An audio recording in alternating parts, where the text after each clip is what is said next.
have something prepared when you do meet me. No?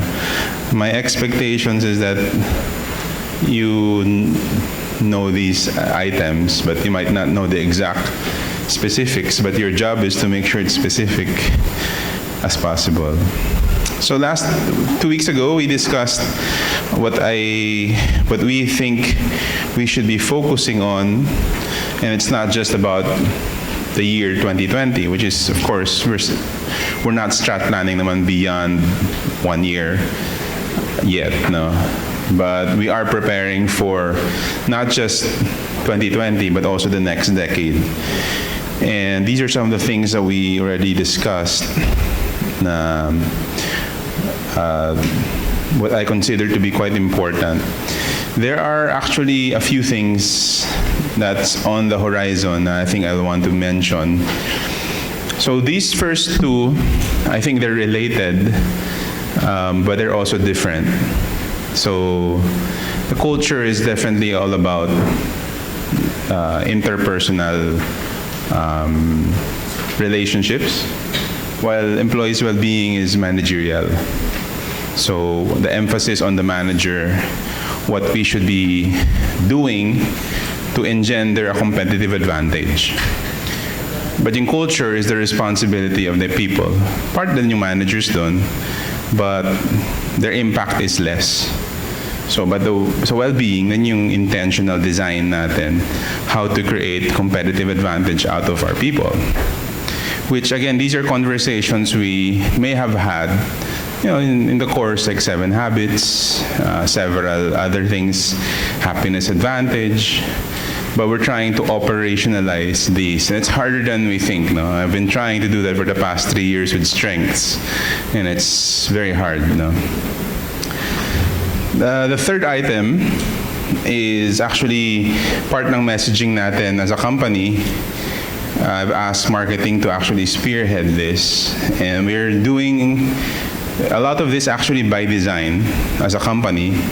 Being in the paper industry, sustainability is given. We kind of take it for granted because it's something we always do anyway. Some of you who have been here to Pekanbaru, who've been here. So the Pekanbaru facility of APP, our supplier, they use a sustainable practice decades maybe 3 decades already. So our paper industry is typically sustainable because we use reforestation, etc. But we're moving into categories that don't have that, like wipes, like cotton, like other processes, no? And we want to make sure that it's aligned. Generally naman, the stuff we've chosen has that in mind, no? It's a responsible consumption, but of course one of those things that we, even in our own default products, we use a lot of plastic. So these are things we're becoming more aware of. Certainly the market is becoming very educated in this regard, no? I still think by and large Filipinos don't care, but there is a segment that's growing that is, I think in the next 10 years you'll see this grow very highly. Basically, once you lift the people out of poverty, they begin thinking about more things than themselves. So first of all, when they're in poverty, they just think about surviving. So once they get out of that level, which is good, they begin thinking about their role in the world and how they affect, no? So one of the statistics that we've been bandying around, because we've been considering, for example, diapers as a product, that every day there are 3 million diapers used by the Filipinos. 3 million pieces of individual diapers, non-recyclable. You can probably burn it, but the collection is the problem. So anyway, so we're beginning to think about this, and you, as the departments, you also need to think about this. So this is not something the company will solve like isolated. The PD team will figure that out. This will require operations. This will require participation from everyone. So in your small way, you should be having these policies in your department. Scratch small things such as scratch paper policy, possibly even paperless within the next 2-3 years. No? Anyway, and of course, innovation mindset. This doesn't mean, again, kung di naman kayo part ng product development, doesn't mean you're not part of innovation. In fact, many of the things you're doing now, SquadZip, Sunfish, WMS, they're all innovations. So you don't have to invent the innovation. You just have to implement. And I'm telling you, that's harder. So these are things that will drive us forward. So when you are discussing the plans nyo with me between now until November, these are things I expect you to mention. Ano yung participation nyo dito? So that's why I'm showing this slide, not because it's my plan. I want to ask your plan based on this direction. You got it? So this is something I will ask you point by point. Yung department nyo, how will you participate in the culture of the company? How will you treat each other? Manager, what's your plan for developing your people so that they become a competitive advantage? So what's your plan for, what's the impact of your department, beyond just work? Ano yung role niyo dito? What are the things you can do? Kasi sometimes they will say, sir, wala naman kaming program eh. Ang role lang naman namin is, simple. So, ano yung things? But there are things you can participate in. Kasi if the company is moving that way, your department should also be moving that way. And of course, what are the innovations you're introducing in the company? If you tell me there is no innovation you have planned for next year, you're not looking around hard enough. There's so many changes happening. I mean, just look within the company. There's so many changes already. We have a dedicated product development team. We have a dedicated data team. How can your department participate in that? And there are many more. If you look at out there, ang dami pa. So these are the things that you will be asked about, particularly when it comes to the programs. So your strat plan teams, I think I also showed this. You're having a meeting with me. It's essentially a mid-year, year-to-date performance discussion. So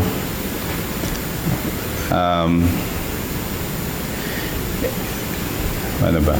Sabihin ko na din. Since I handle about 450 or so performance reviews every year in the form of salary adjustment, this is already my way of doing my job ahead of time, of reviewing your performance. So please do a good job with this meeting with me this week.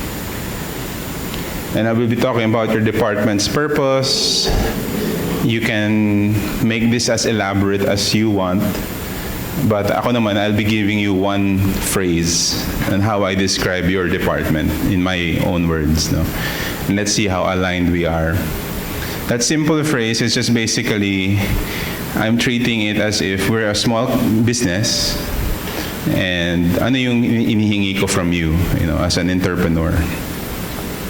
And of course, your department's goals. What was it in 2019, and then what's different for 2020? This will probably evolve, but you look at the previous slide. That's where you should be looking at some of the goals ninyo. And of course, the job titles. This is needed, and of course, an updated job description. What's interesting is that we are dividing the job description in action into 3 parts. Most of you, when you show me your job description, it's a list of tasks. That's not a job description. That's a task list. I'm doing updating bank recon, ganon. Very specific. I'm doing the petty cash. That's not the job description. Those are tasks. So the job description is typically quite broad. And they're not all that specific. And normally the last line of every job description is whatever else the company wants you to do. So parang it's a catch-all. And the second list, the second part of that 3 parts is the task list. You can put that there. I don't normally get myself involved in the task list anymore. Sa'yo na yun. It's the department's task to be specific. The third item, actually, we don't ever talk about, is called competencies. So, in order for you to do this job right, ano yung competencies na kailangan mo? An example of that is for sales. A competency would be building customer relationships. So basically, it's a competency is think of it as your criteria to be called a good salesman. Ito yung kailangan kong gawin. It's more behavioral. It's not task, So you have your 3 parts. The job description, which again is typically broad, it shouldn't be more than 1 page. If your job description right now is more than 1 page, you have to, the easiest way is to remove the task and put it on a different list. And I would recommend doing that, especially if you have a regular schedule. Every month I have to prepare this report. Okay, you don't have to put that in the job description. Diba? When you put an ad out for a job, that's what you put, the job description. You don't put there, you make the monthly FS, ganun. What do you do? No? Monthly FS is task. So maybe what you do instead is you prepare managerial reports for the decision making of the management. That's what it, very general. Then you can put the specific tasks here. And the tasks can change. But the job description typically does not change. It's very difficult to change that unless the department changes. Like in the case of WMS being implemented, mag-change yung job. But the task probably can vary every time. But the third one is the most important one, I think, because that's where you get graded tong competencies. And there's about, the one we've identified is about almost 30 different. Typically, you would have about 6 to 8 to you. And that's how you will be measured. The competencies is very important because it paves the way for other things. For example, I think competencies ko as a salesman, the next portion will be, of course, you get evaluated on that. So what does that mean? You get measured, you get, you have metrics that represent that competency. So building customer relationships, so your manager can score you based on that.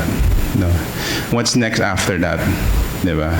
So whether you did well or not, yung performance evaluation will, you can get rewarded or you can get, ano bang opposite ng rewarded? Batukan. But that also paves the way for another thing, learning and development. Kasi based on that competency, let's say your score is, let's say, 6 out of 10. That needs improvement, diba? Therefore, that becomes logical na you will be given a chance to do learning and development, which are all modules in the new system of Sunfish. So you have competencies stemming from the job description, and then you have performance evaluation, which again, you can be scored within the system na ng Sunfish. And then depending on that, yun yung basis nyo for your development plan. Nakita niyo, may logic. So if we don't set this up correctly, nahihirapan kayo to create development plans. Kasi hindi sinabi din sa tao na, ito yung kailangan namin from you. This is the behavior we need from you. So some of you, some of the competencies will be your ability to plan, ahead. So some of you will be your ability to build a team, as like managers. So yun kayo may measure. I think that gives more clarity because sometimes the job description is not clear enough to give you a rating of how you did. So that's what we'll be formulating. And of course, you should be responsible for reporting how many human resource slots you're using what's budgeted, and of course from within SCPA and third party.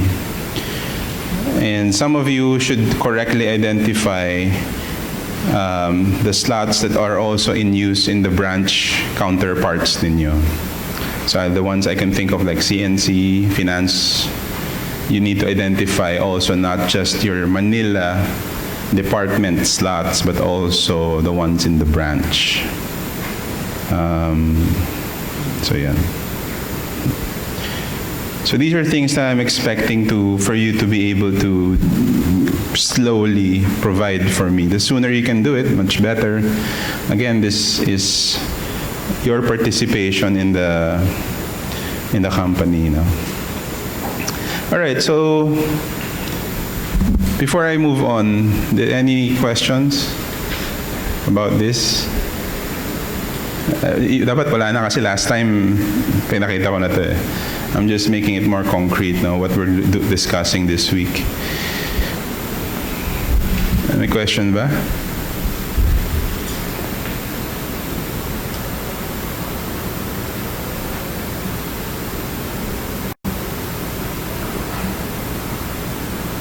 I think these are things that you can provide. Wala naman tong magic.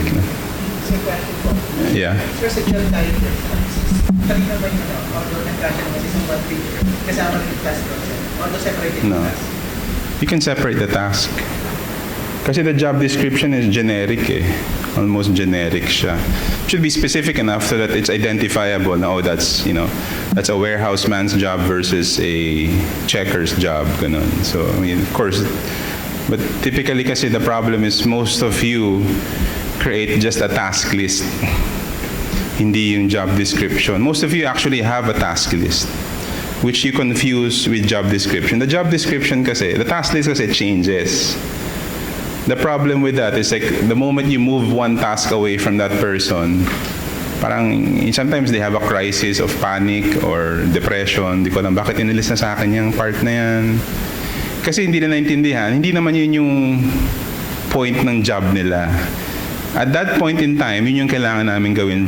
You know, you need to do that at ngayon. But the actual purpose of your job, why we hired you in the first place, should be more the emphasis.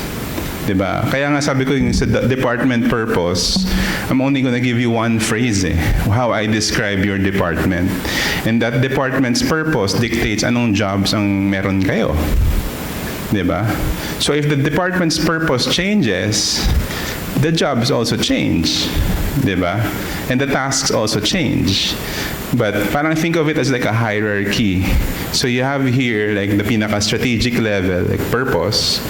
Then second here is, I would say, managerial level. And then here you have operational level. The tasks is operational level. Specific things. Mag-inspect ka araw-araw. Diba? Like si Mark, I'm asking him to, you know, inspect every day. Tapos, or, you know, check the security. So I can give him those tasks. But hindi yun yung managerial level na what I see na kailangan niyang gawin. No, in terms of, I expect him to protect the company, to create policies that enable the safety and protection of our people. Yun yung job description niya. Diba? And it stems from what? From the department niya. He belongs to admin. Admin is the backbone, the innkeeper of SCPA. So dapat may alignment yun eh. And yung task niya can change. You know, I can tell him, you know, next month, for the next 2 months, Mark, araw-araw ka maglilinis. Magwawalis ka ng office ko. Kasi lagi ako nadudulas. Diba? Task yun. Diba? But that can change. Paano ko nag-i-enjoy siya maglinis ng aking office? Sabi ko, after 2 months, Mark, hindi ko na kailangan. Okay na eh. So mag-iiba yung tasks. No? But hindi nag-iba yung job description niya. So job description, it remains the same. You know, enable the protection and safety of the employees of SCPA. So all of this is supposed to create clarity with your team members. But most of the time, your team members are only focused on the operational level, which again does not give them the bigger purpose. And then that's what also creating a lot of friction between departments. Kasi yung task ko, nagko-conflict sa task mo. Hindi nila alam by design 'yun, 'di ba? So sino ba yung dito ba si Meg? Ayan, si Meg number 1 laging kino-conflict 'yan. So ano ba, parang you're getting in my way. Hindi nila alam, yun yung design ng role ko. Pero if they're only focused on like tasks, talagang mukhang magka-clash kayo. But when you go up higher, on the managerial level and to the strategic level, you'll see aligned kayo. Most of your conflicts are also in the same. Bakit ba nag-aaway si logistics and si Insti lagi? Or si billing and Insti lagi? Because they're always fighting on the operational level. Ba't di mo na-deliver? Ganun. Ba't di mo binigay yung order na maaga? Ganun. So, when you look at it higher and higher, you're on the same team. And that's what I want you guys to have that. I want your employees to have that view because it will resolve a lot of the drama that's honestly increasing in the SCPA. Unnecessary, toxic drama. But if you see, we're all on the same page pala, we're all on the same team, we're trying to do the same thing, kaso iba yung tasks natin. Ikaw pala yung check and balance ko, which we'll talk about in a while. So, honestly, itong department jobs and titles, what I said, the 3 things, the description, the tasks, and the competencies, that's just the first step. Mamaya, again, we'll talk about this further. Why are we doing it? Because nga, we want to create employees as competitive advantage. If hindi alam ng employee what he should be doing on the operational, normally operational alam ninyo, but hindi nyo nakikita on the managerial strategic level. If you don't have that kind of clarity, they will never be able to participate in the greater goals of the company. And that's what I want, honestly. More brains involved in the running of this company. Right now, we have the top 10% brains in the company overloaded and overutilized, whereas the other 90% is wondering, what else can I do? In fact, we have large problems and challenges, so we need more people involved. All right. So there's a couple of slides I wanted to show what's different this year. Show of hands, who did not participate in the strategic planning last year?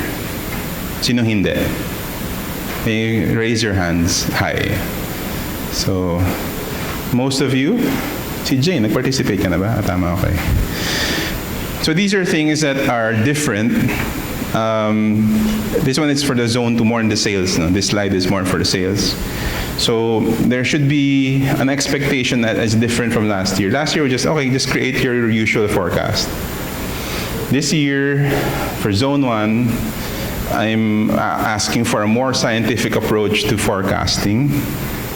So actually there's going to be a discussion this morning after your tree planting orientation. So we'll be discussing the methodology. Let's agree na on what methodology we'll be using kasi you'll be talking about that in your sales summit. So, and of course you'll be also using the PBCS module from NetSuite. And I want to emphasize this now. For sales, you need to really be thinking about this in 3 levels: territory, channel, and category. So when you use the system for PBCS, you'll be able to break it down per account. Let's say Cavite, you can look at it, upper, lower, and then you can go with you'll be able to have numbers on channel and category. So if you wanted to look at Watermark Dasma, if there's such an account, you'll be able to see that specific account with category information. So therefore, that means you can forecast on a per category level, but I don't recommend that you do that. Instead, I want you to group similar accounts together and then be able to forecast based on that group. What I'm saying here is that you can do a per account forecast kung salbahe yung manager ninyo. Or kung that's the way you'd want to do it, kung tingin mo naman kaya mo mag per account forecast. Remember, when I say per account forecast, pati yung category within that account. Diba? So, talking about Emilus, ilang nga stores nun? 3? 4. I would rather you group Emilus and forecast the category performance ng account na yon as a group.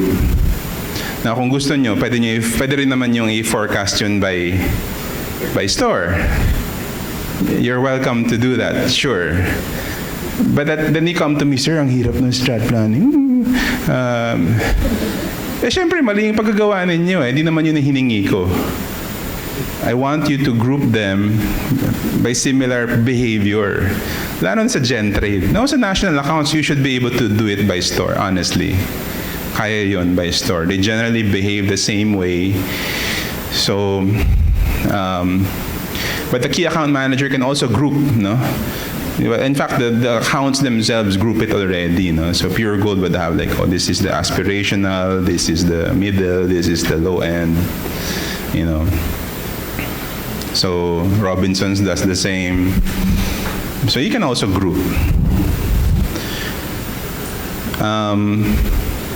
The per account, I would say, is these are like your big store, like Landmark, Cash and Carry, yan, per account yan. So, the problem here is that bago pa kayong pumasok dun sa PBCS, alam nyo na dapat yung grouping. I'm already telling you now. So, unfortunately, nagiging habit nyo na maging procrastinators eh. Na last year pa to, I'm already telling you and calling you out, sales. You always last minute kayo nag-ano. Pag nandun na kayo sa harap, saka kayo nagkakaroon ng, or within 1 week na lang. And then you complain that you're so stressed out. You have 5 months right now to prepare this. So, but I would, again, gusto ko nga ito gawin, tapos yun na by 3rd quarter. So your mid-year, what I'm looking for until I'm happy, will be using the mid-year reference. I-group nyo na and showing to us how you are gonna be doing this. Honestly, the data team can't help you. Wala naman silang alam sa account and area ninyo eh. So you need to be able to do this on your own. And you don't have to agree among the directors what your methodology is in terms of this, no, grouping. Kasi kayo naman yung expert ng area ninyo eh. So, I don't see any need na kailangan same si Joel and Audie and Eden. So, you fix it yourself. But we will tell you naman if we think it's weird yung pagka-setup ninyo. And the additional metric, which I'll show in the next slide, which is the bullseye, which is basically the proof of how well you did your forecast. And you will see, hindi maganda. Zone 2, for sales naman, there's an additional metric na ngayong mid-year pa lang, I've already asked this from you, di ba? Which is basically the sales per dicer slot in territory and in channel. Each agent should be able to present this. Each territory agent should be able to present this. This is more on the territory agents than the key account managers. The key account managers can actually easily do this, but the territory agents andun yung work. So you need to be able to present that again mid-year. So these are things that's moving up to the sales summit ninyo dapat na meron na pakita sa akin. So what happens is that when you present your dicer slots for November, you will be showing this. Based on ito yung dadagdagin namin next year, papakita nyo. You can also show yung current year ninyo. So let's say you have 30 dicers this time, and then you can show individually per dicer, ito yung cost niya, ito yung sales niya. Next year, if you have now 35, ito yung projected dun sa other 5 na yun. So, why? Because this will actually form part of the metric ng dicer himself. So they should be, parang essentially, you are creating quotas per dicer. Simple as that. So yun ang hiningi ko. which should have been done, if you think about it that way, it should have been done years ago, that quota per dicer. We won't really enforce that in the sense that, at least not 2020, but it will be used for their performance when you're asking for bonus, and we do pay bonus to the dicers. And we're paying them more also, di ba? Meron na tayong regional rates. So this is what I mean. This is Remy's bullseye per NCR zone. So what I've asked her to do is not look at it from a year-to-date point of view. Look at it from a month-to-month point of view. Versus target, let's take a look at sino ba? Let's say Rizal. January niya is 27% above target. San si Ida? Happy ka ba na gano'n? Siyempre masaya ako, wow, taas natin, maganda. Si Donna, tanungin mo. No. 120, 140 Valenzuela. So you have here 127. Ito, 100, maganda, tama. 113. 114, 103, 107. 103, 107, 81.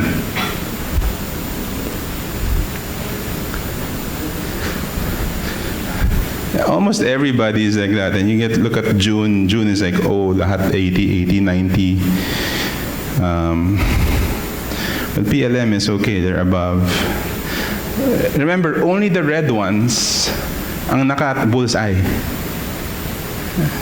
So maybe color code natin to Rem. Ano yung under, ano yung over? Ibahin natin yung si Remy. Yung iba yung kulay ng over under. Then you look at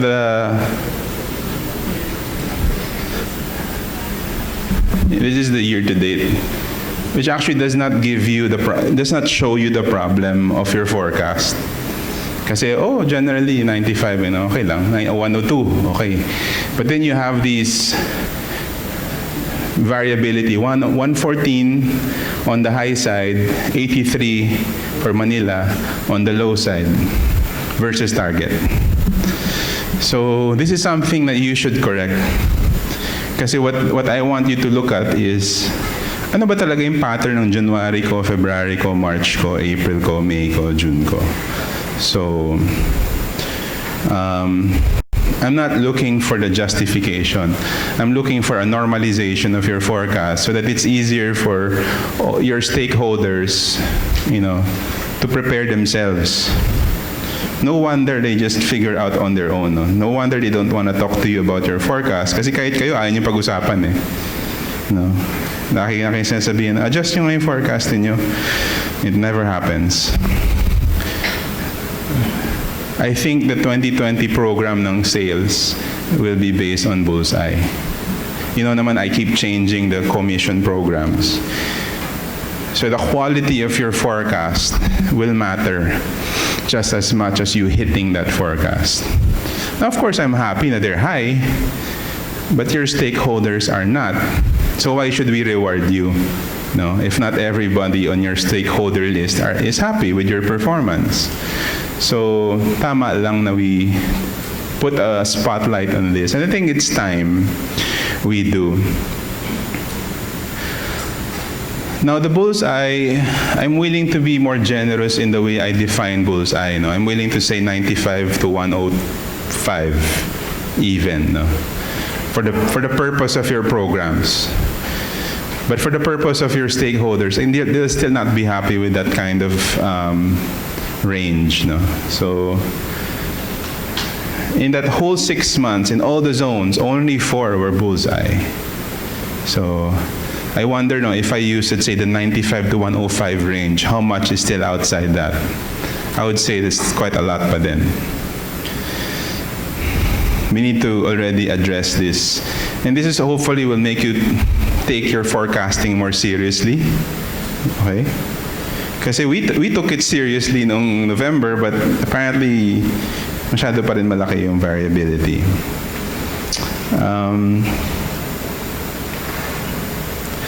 What's interesting here, actually, is we can, because of the tools we already have, we can actually have a similar bullseye setup kasi you are forecasting by category anyway, we can actually have a bullseye by category.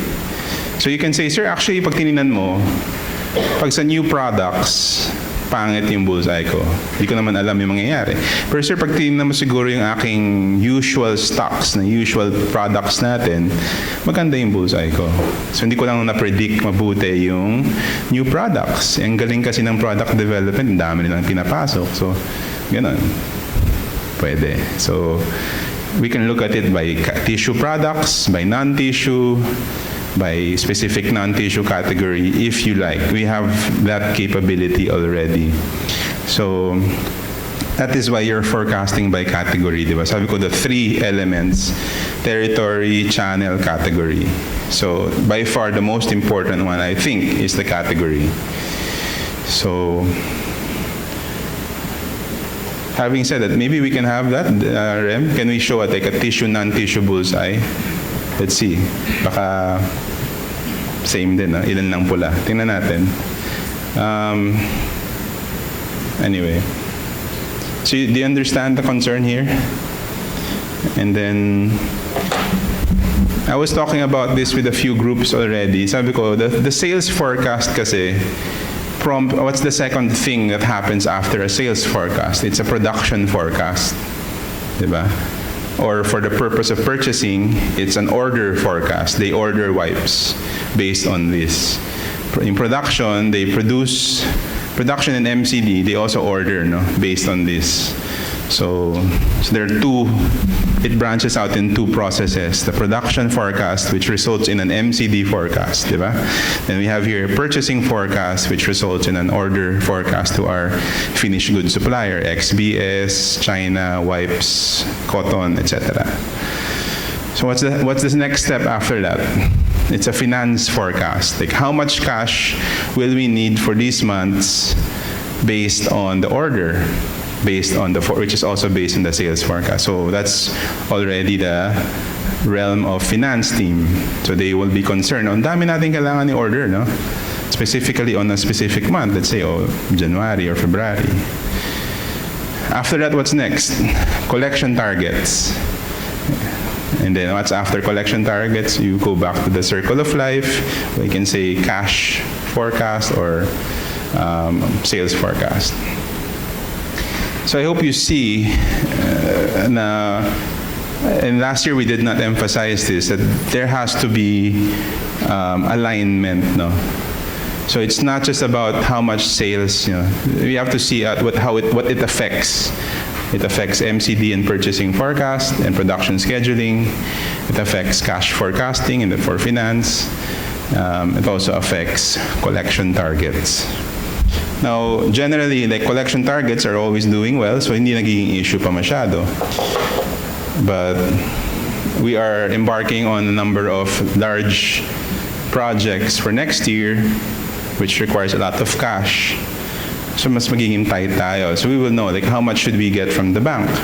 We wouldn't know that. Sila Zenny does not take a look at that yet. Because again, di pa natin nakita yung connection between sales forecast all the way down to finance and CNC forecast. And we should. No. Any question? Would we post the organic data? Possible. To include new start and new estate. Pwede. I think this one is all in. That's why I'm over. Yeah, but I mean, part ng forecast nyo pati yung new and di ba? Sinasama nyo naman yun, yung non-organic. No, na yung stores na. Yung forecast na yung based on existing. Mm-hmm. Yeah, we can do that. We can probably take a look at that version. Pero if you look at it from my statement right now, that if that's a change that you need to plan for this November na hindi na pwede yun. We have to plan for both organic and non because they need to order regardless. No? So if you don't plan for it, then you won't get the supply. Then you don't have a right to complain na hindi dumating yung stocks namin. Kulang yung canister ninyo. Hina-hina ninyo mag-order. Eh, hindi nyo rin finorcast eh. So now you have to. You have to do just your best na naman eh. And we can again separate that But again, if you say that, you need to be able to adjust it on a monthly basis. The PBCS system will actually allow you to do a monthly setup. You can keep changing your forecast based on the actual numbers that show up until such time, more for the purpose of the forecasting. In fact, the system of BBCS is too expensive to use just once a year. So I'd prefer that you use it frequently.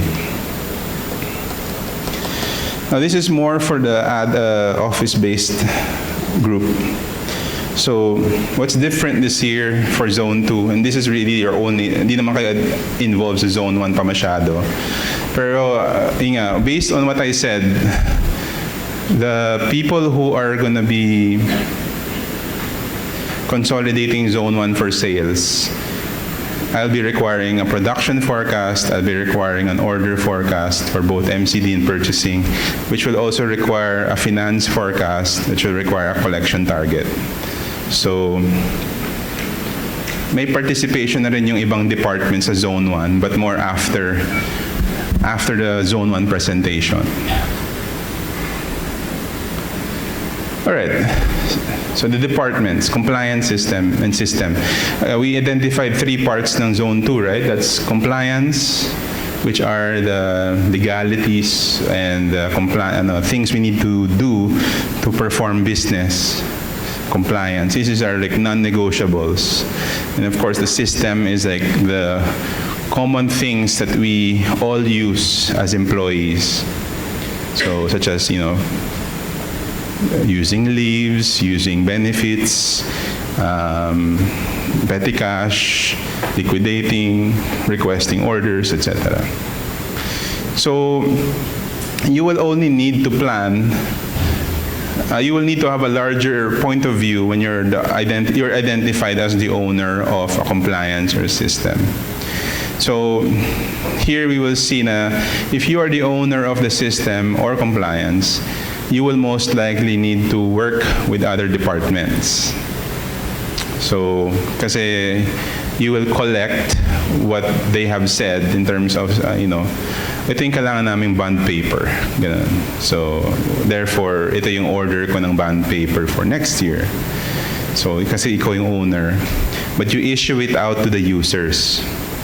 So, the first thing that's needed is you need to have a clarified policy on every expense in compliance and system, which will also identify who's the owner and who's the user.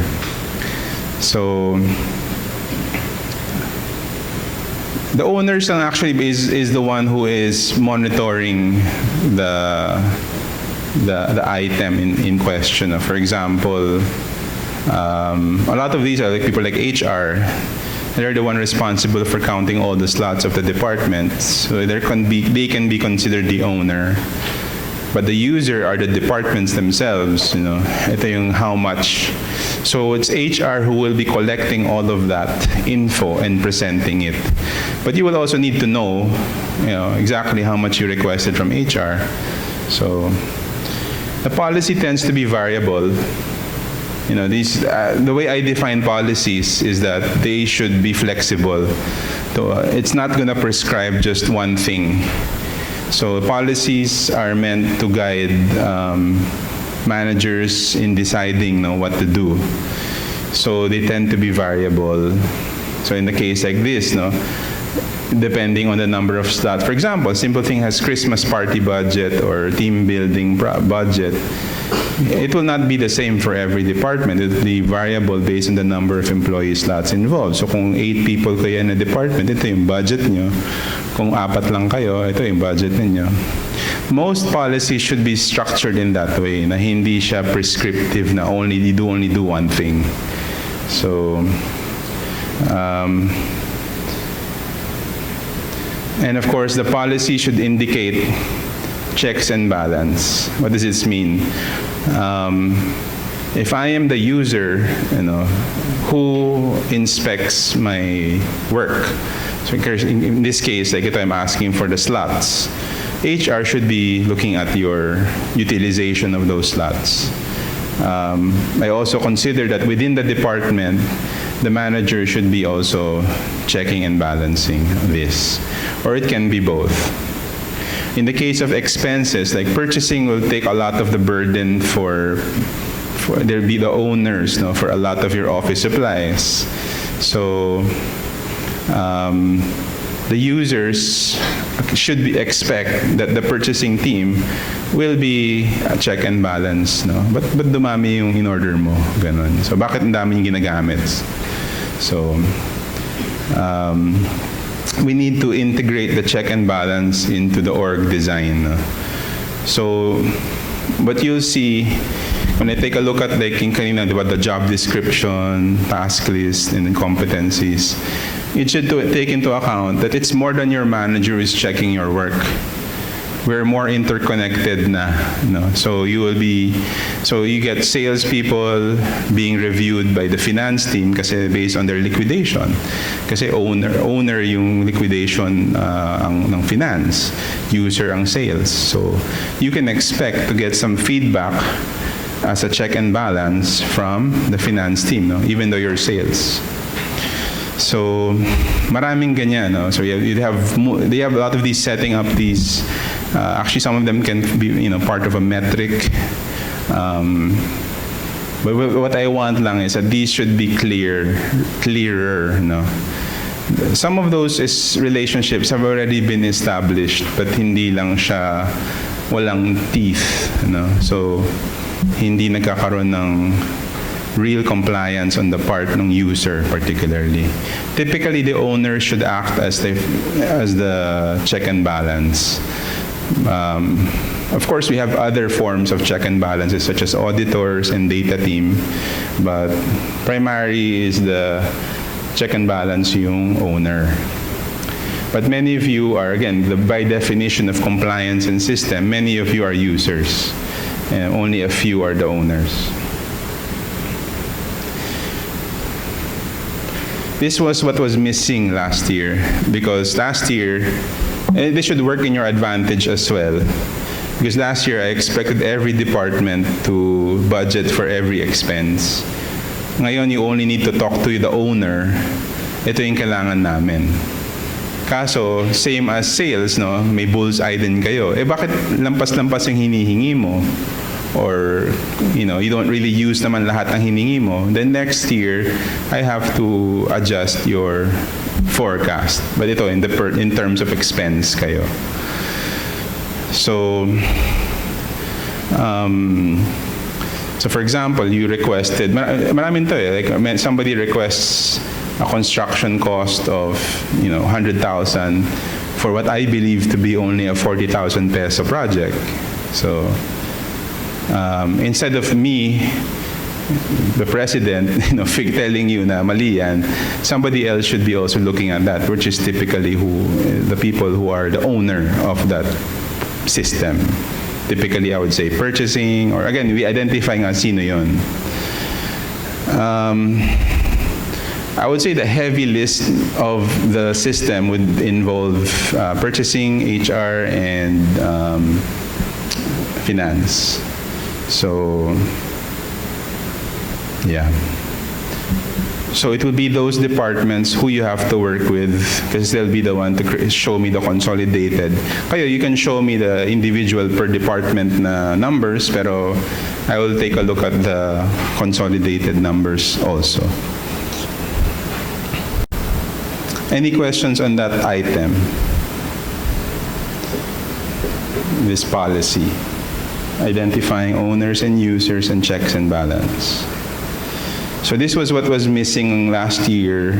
We actually made that decision during that strat plan itself na, where I found a lot of the presentation to be too tedious to deserve your attention. This will allow you to focus on your true role as the department.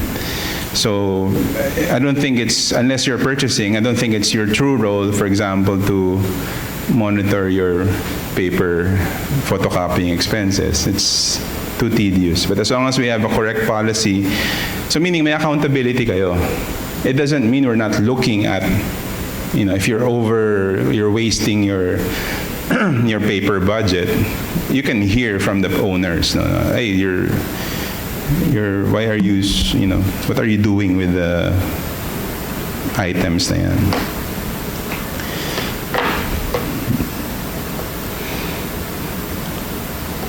Clear ba to?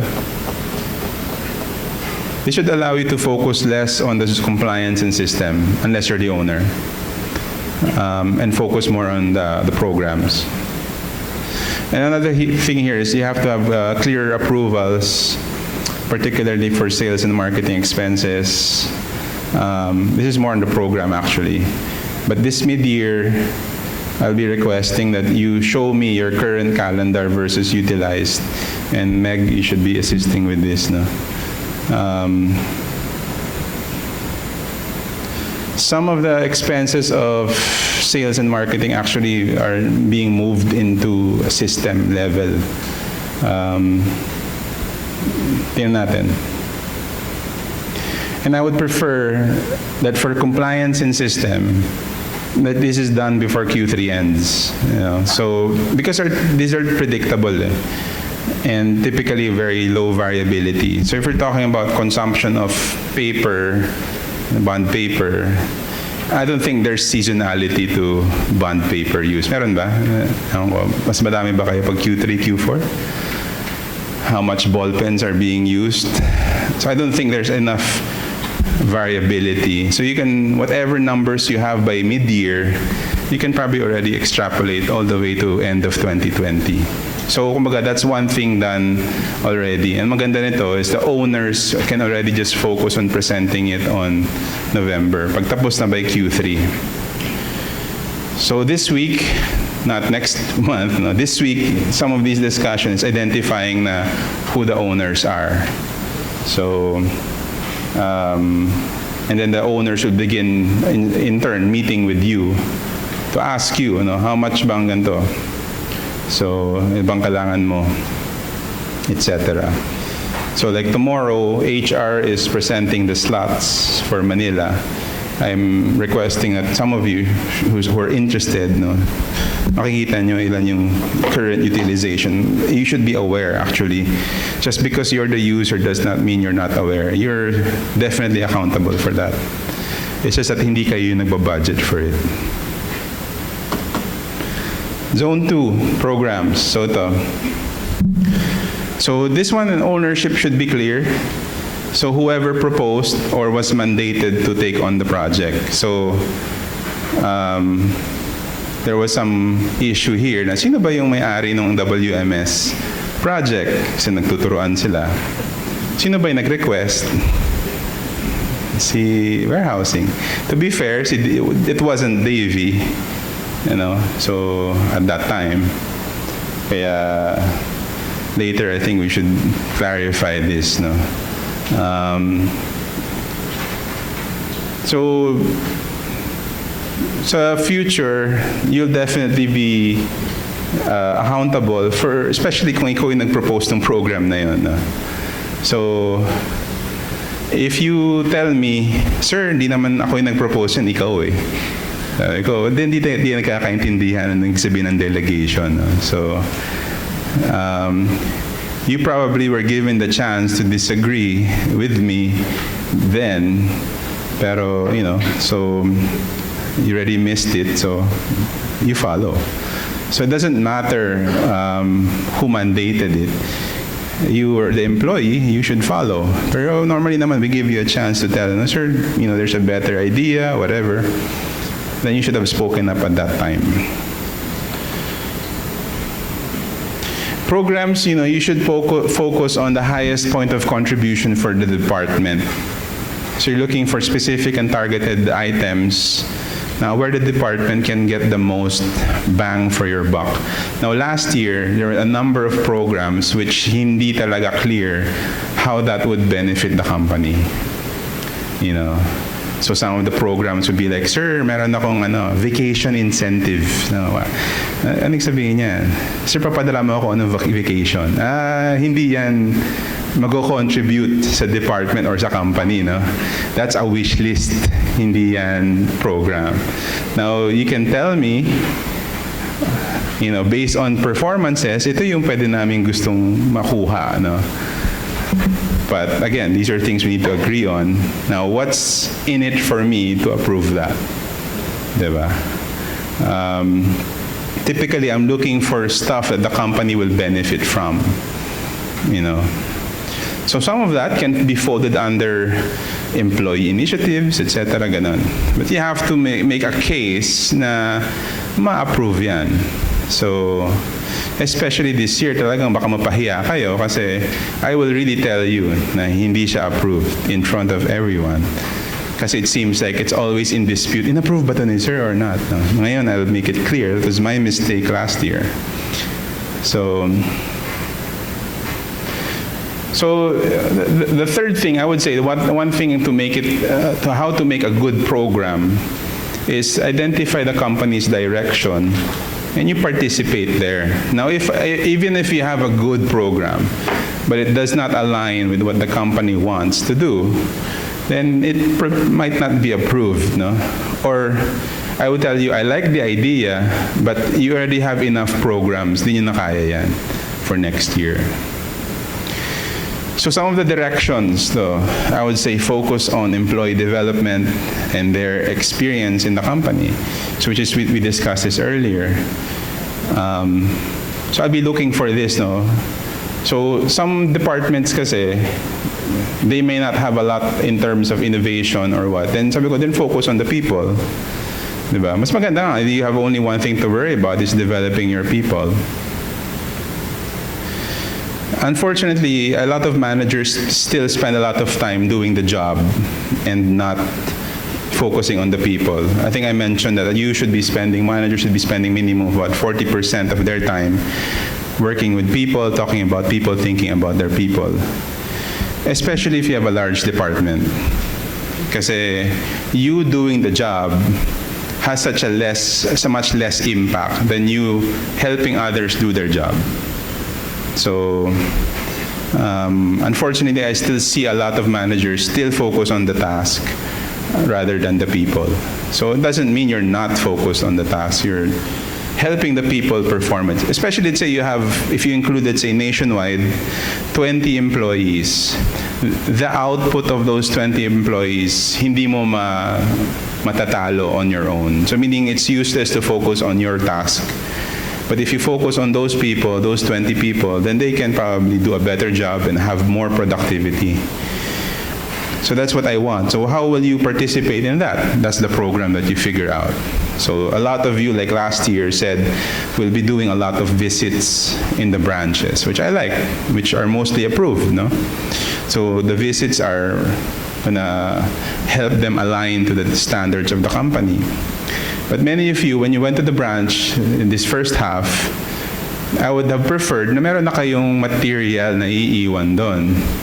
Ang material na iniwan nyo is just you talking. Walang, no reference. So what happens if there's, and then you complain to the branch, bigla na lang umalis yung tinrain ko. But if you had left them with the tools that enable them to train their own people, not necessarily, hindi na kailangan kayo pa yung pupunta doon, then that would have been more ideal. So, I think yun yung kulang eh. You don't have that manual to leave to the people in the branch. So you'll always have to keep repeating yourself or ganun. So I would prefer na you think about that and you can focus on that. So, another one that you can focus on is the notion of identifying your work group. So, which is, I would say, is really how we should be doing things anyway. So the departments are easy to set up because they typically have the same roles, nagsasama-sama nyo, like CNC. But CNC people don't work with each other. They work with sales, they work with billing, they work with finance. So you can focus on that. Like next year, I would prefer yung team building is no longer based on department. It's based on work group. So when you propose your team building plans for next year, maybe it should be emphasizing this. No? Even a lot of your trainings can be focused on that. No? Understanding the other departments, making them move around so that they can see. Within our own departments here, we can already just do that and then come up with a training plan. You can also focus on performance, establishment of metrics, data, and applied knowledge. This is a very important step, no? Focus on employee experience, innovation, and sustainability. We'll probably talk about this more next time. I've asked the marketing to head up the messaging, no? And each department should participate in this. No, but whether or not you have a program involved in that, probably we'll see, no? So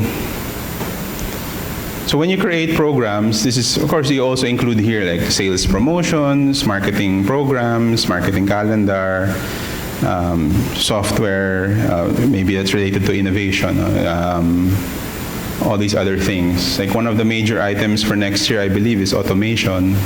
So, yan natin. But I would still say it's a lot more focused on the employees.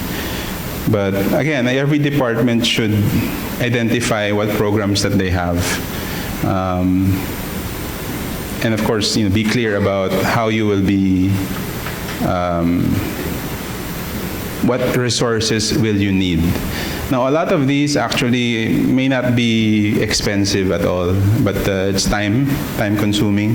So you need to also request for that kind of time, especially if it's not your time that's being used. For example, if you're gonna do like a cross-training across CNC finance, billing, and accounting, meaning you move around people, it's not your time that's being used, it's the other department's time. So you have to budget that. And then again, you have stakeholders, so they should also commit, no? You don't just unilaterally say, "Oy, papadala ko yung tao ko sa inyo." I-reject ka ng manager. No, I don't have time to babysit.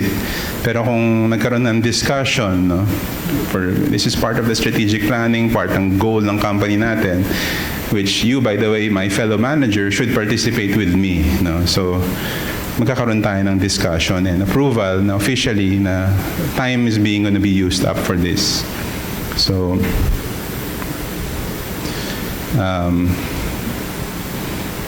yeah. So not all the resources are peso value, no? So or dollar value. Some of it is time, which honestly is expensive as well.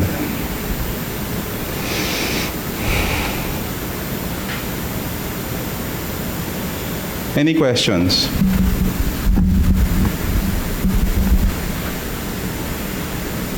Last year, some of the things that I would say was, again, a lot of the programs were wish lists. Parang it felt like parang I gave permission for every employee, every department to present their wish list, no?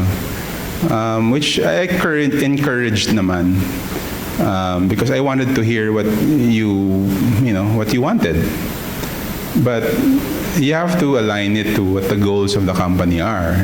Does that align with me? Otherwise, we're just doing things for the hell of it, which is not what we're doing in the business. Every peso must be accounted for.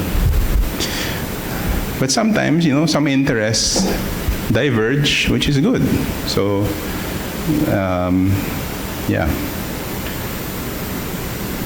So one of the things I fought for last year was continuation of the trips. So medyo nagkaroon ng disillusionment na sila RCS sa mga trips. No? So this year we continue. I think August meron. No? Sino pupunta ng August? Beijing? Wala. Mga matatagal na ito eh. Korea. Sino yung mga Korea dito? Wala rin? Oo nga eh.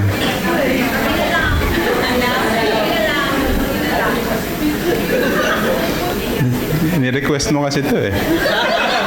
In-approve ko naman, di ba? Sir, ano din ang program, sir, sa inyo? That's under HR. HR yun eh. No, kasi those are already part of the development plan, which again, like RCS was saying, local na lang. And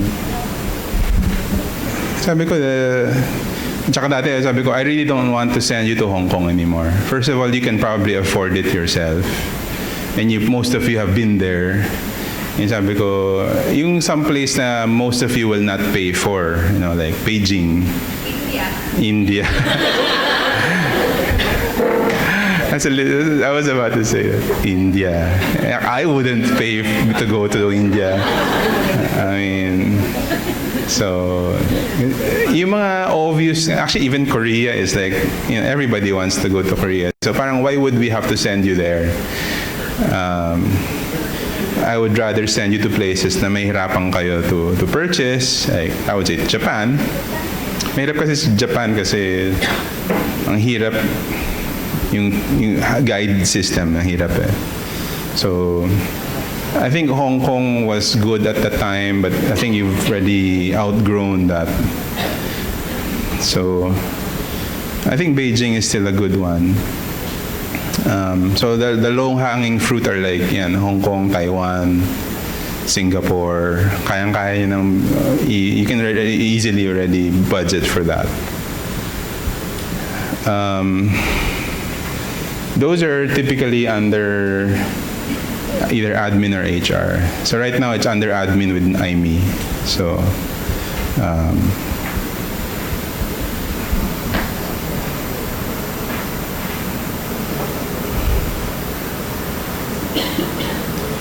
and I think I mentioned also last year that I prefer not to send you guys to seminars. I'd rather send you to conferences, exhibits, and exposures, where you're encountering other companies you can benchmark yourself up. A lot of the trainings are already too basic. So some of the advanced training pwede, more specialized training pwede. But yung mga like how to collect, how to purchase, baka kaya nyo na nga magturo nun eh.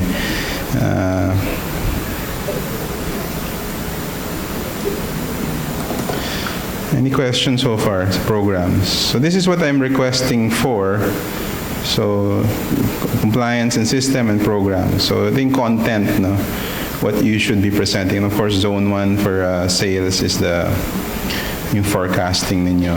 Right now, I think the thing to do here, the two parang to-dos, like next things, is like the grouping of similar accounts. This might take a while, Kasi like in Cavite alone, you can probably have 12 groupings for GenTrade. So 12 different groups of accounts that behave differently, but dito similar sila. So it can be quite complex. So you should start that already. And of course, identify the accounts that have to do per account. So those are typically the larger ones. At some point in time, though, I believe we will be purely per account, even per sari-sari store, eventually, but not next year. So after a while, you can already do this per account. Especially now if you're using PBCS every month, you can definitely go at it and progressively do per account. Pero yun yung ideal. Pero that's not what I'm forcing you to do. But if you can do per account, sure. But still, I'm still gonna hold you to the metric of bullseye. And the second thing you can do is already do the sales per dicer slot. Kasi that's basically efficiency and dicer efficiency. Zone 2, next steps for compliance and system. Well, that meeting with me and the identification of ownership and user. So the ones I'm prioritizing this week are the ones who I consider to be like a lot of ownership, like purchasing, HR, and etc. So, and then with sales and marketing, yung calendar versus utilized. So, with the help of the key account managers and the directors and Meg, this should be studied. Do we actually track this, Jink? Somebody Jinky and see, do we track this? Meron. Well, the trade marketing pala should be part of this, Kasi you're already assigned per group. So, and kayo rin yung supposedly nagtutulong sa kanila mag-implement, di ba? Yeah. And as I said, this, you should target to finish this within this quarter. When I say finish this quarter, meaning you already have the 2020 forecast. So that the users, the owners have time to consolidate on October and then present it successfully on November. So, kasi it's mostly, what they'll ask from you is mostly a conversation. No? So you should definitely budget time for it.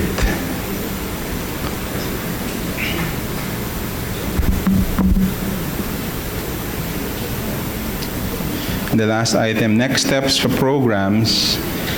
You take a look at last year ninyo, and then, I think identifying here really the next step ninyo is that second item. Ano ba yung highest point of contribution ng department namin? Given na this week I'm talking to you about your department's purpose, ano ba yung participation namin in the company's direction? And hindi nga, if you do have ideas in mind, you should be asking yourself, aligned ba ito dun sa direction ng kumpanya? Or am I just, going at it alone? My preference, since you're presenting on like almost the first week of November, like the second week of November, for November 5, as early as November 5, there's not a lot of time, no? But honestly, a lot of the work should be done this Q3 along with the program. So it's definitely the compliance and system should be done by Q3, not November 5. I prefer now November 5, we're mostly talking about your program, and of course giving the owners a lot more time to present their overall assessment ng request nila. So not all of you will be given the equal time. Like typically, sabi namin, half day per department. I don't think that's the case. I think I'll be giving a lot more time to the owners. But a lot of you naman will just be like an hour or less, no? If you're just really, especially if you've already presented your compliance and system or just focus on the program. Again, most of these programs I prefer also to know beforehand, because the next thing you'll be doing, Manila team, is you'll be participating in the branch planning. So the following 2 weeks after nung ating session, you'll be thinking about how will the branch apply the same setup. In fact, most of you should already tell them way before November. Kaya nga maganda na nagawa nyo na yung Q3 work ninyo. And so parang you're already telling them, this is gonna happen in your area, or ito yung mga aming visits, ito yung proximate, commitment namin sa inyo. And some of you can also solicit ideas from them, because maybe in Manila you're doing okay, but in the branch you're not, so you should be focused on that. So again, you're asking, where is the highest point of contribution for my team? And yun.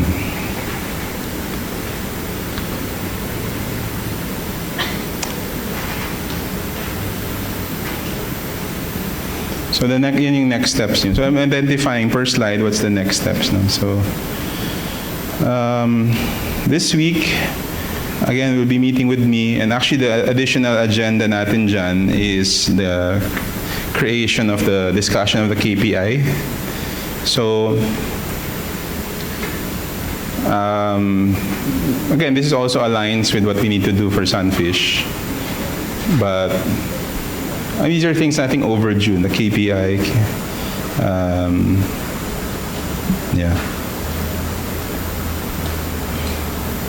and of course presentation of HR stuff, which is tomorrow. And Wednesday to Friday, I think I'll be meeting with some teams about their KPIs. And then, Any questions? So most of these na-meet ko na. So actually I'm ready for the other departments already. May tanong ba? For which one? Ano naman?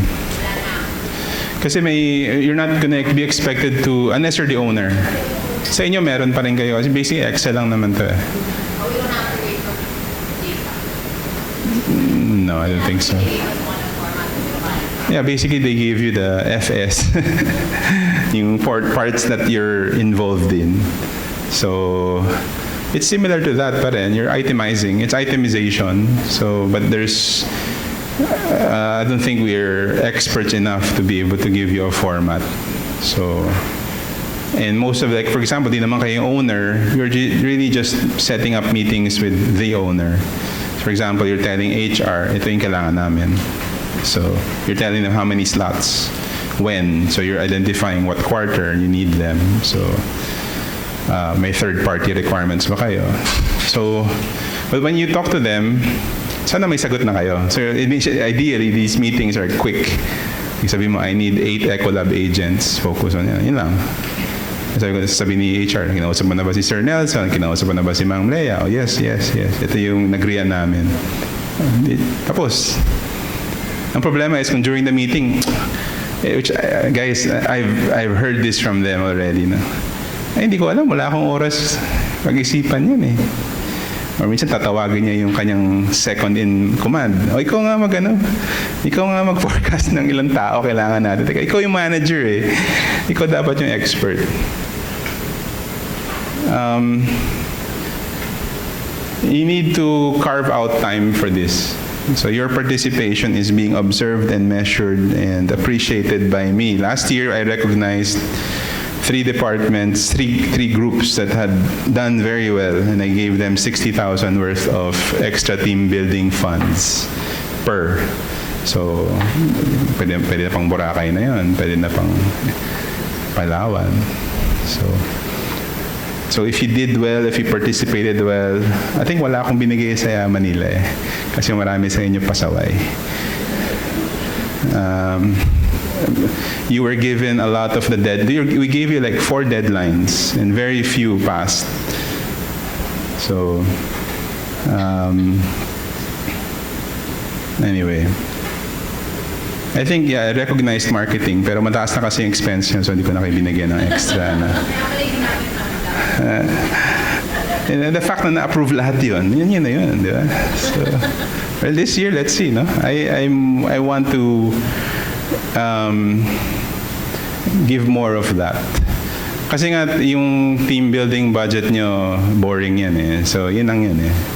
Pero, there's possibilities of, if you, since I control this, now I'm looking at this personally, I want to reward more people who participate here.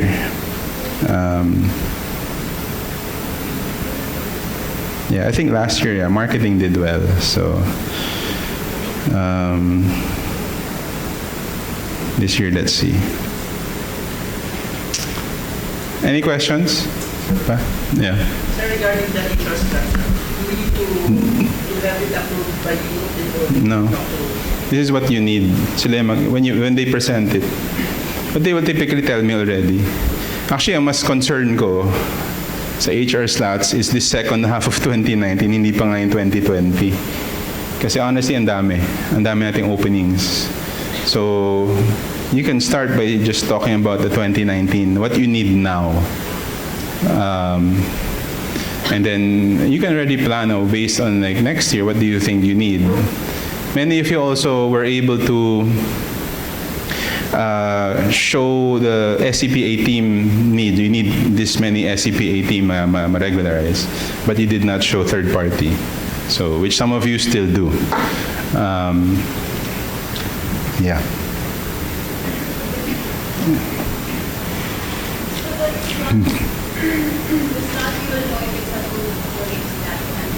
Yeah, but in the way kasi you present it, I can already tell you, like, oh, go na to. Until next year, go na to.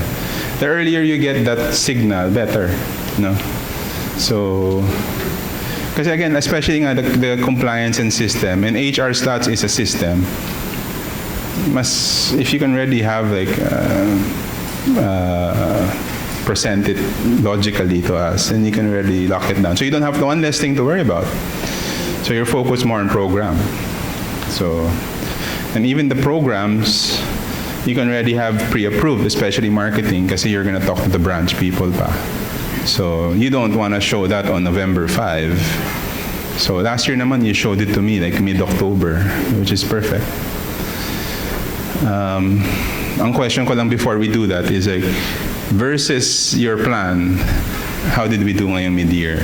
I think yun yung gusto ko malaman. So, yeah. What are the expenses related to the HR slot to HR? No, it's charged to you kasi you're the user.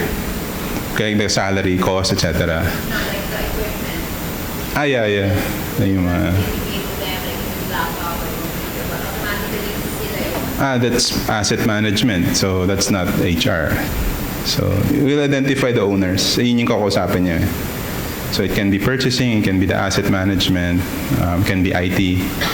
So one thing we need to be clear, sino yung yung monitor nun.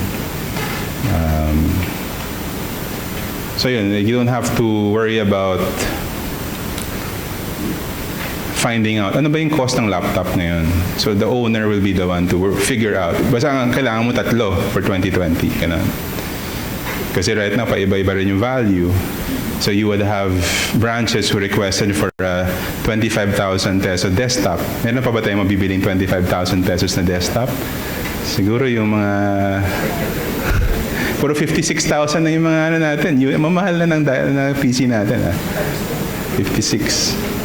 So sila na magsasabi nun. Like, what do we give? You can tell them, I need a high-end rig for my graphic artist.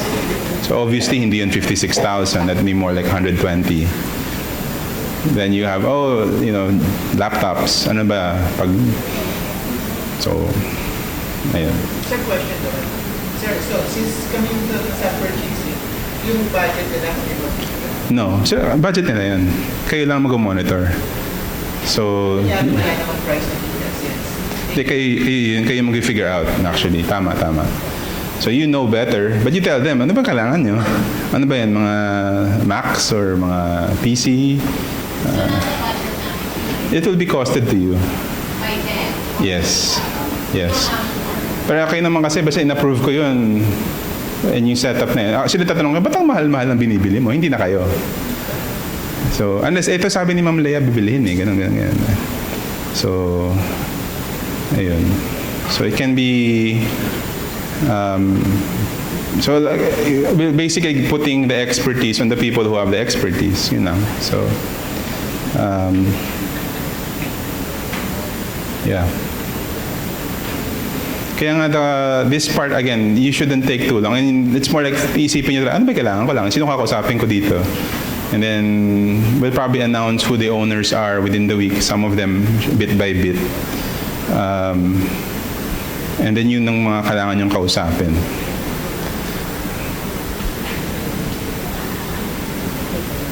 Any questions pa?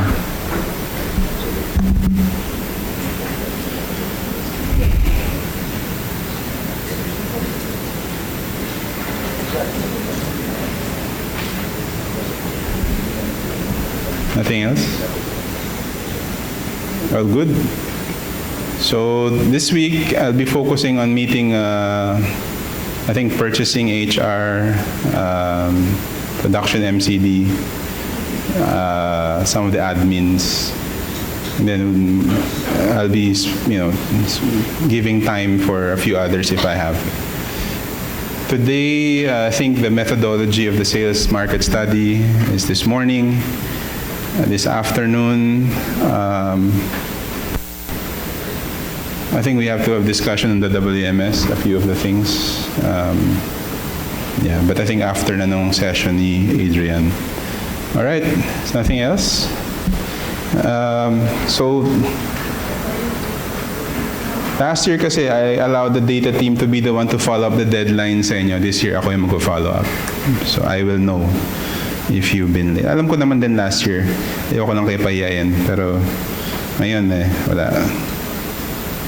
I'm sure di naman yung papahiyain, di ba? So, all right. So that's it. Thank you and God bless.